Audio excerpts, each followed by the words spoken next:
আরে কি লোকটা তো চলে যাচ্ছে, কিন্তু এখানে তো অনেকগুলো খাবার রয়েছে। আর এই তো রেস্টুরেন্টে চলে এসেছি ভাই, এখানে বসি। হ্যাঁ হ্যাঁ বসুন। চলো রাজু তাহলে আমরা এখানেই বসি, এখানে তো অনেক রকমের খাবার আছে, কিন্তু এত খাবার তো কেনার আমাদের কাছে টাকা নেই, আমরা এগুলোই খাই। আরে লোকটা কত কি খাচ্ছে, এগুলো তো অনেক মজাদার মনে হয়। আরে রাজু আবার কি দেখছে? ও আচ্ছা, লোকটা ওগুলো খাচ্ছে, এগুলোই দেখছে রাজু। কি আর করার, আমার কাছে তো এত টাকা নেই যে ওগুলো কিনবো। আরে অনেক খেয়েছি, আমার তো পেটে ভরে গেছে, যাই এবার তাড়াতাড়ি করে বাইরে চলে যাই। আরে এই কি লোকটা তো চলে গেল, কিন্তু এখানে তো অনেকগুলো খাবার রয়েছে, অনেক মজাদার মজাদার খাবার। এত মজাদার খাবার কি যে করি আর কি যে বলি। আরে এই তো লোকটা বেরিয়ে গেল।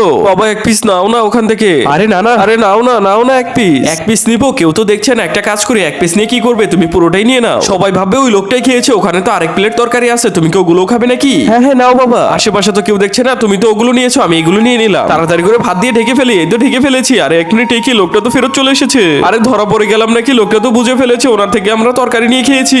এখন কি হবে, যদি এখন লোকটা কিছু বলে তাহলে তো মান সম্মানই চলে যাবে। আরে বাহ, লোকটা তো চলে গেল। বন্ধুরা আমি 2 দিন ধরে খাবার না খেয়ে আছি, প্লিজ তোমরা সবাই ভিডিওতে লাইক দিয়ে চ্যানেলটি সাবস্ক্রাইব করে দাও যাতে আমি খাবার পেয়ে যাই।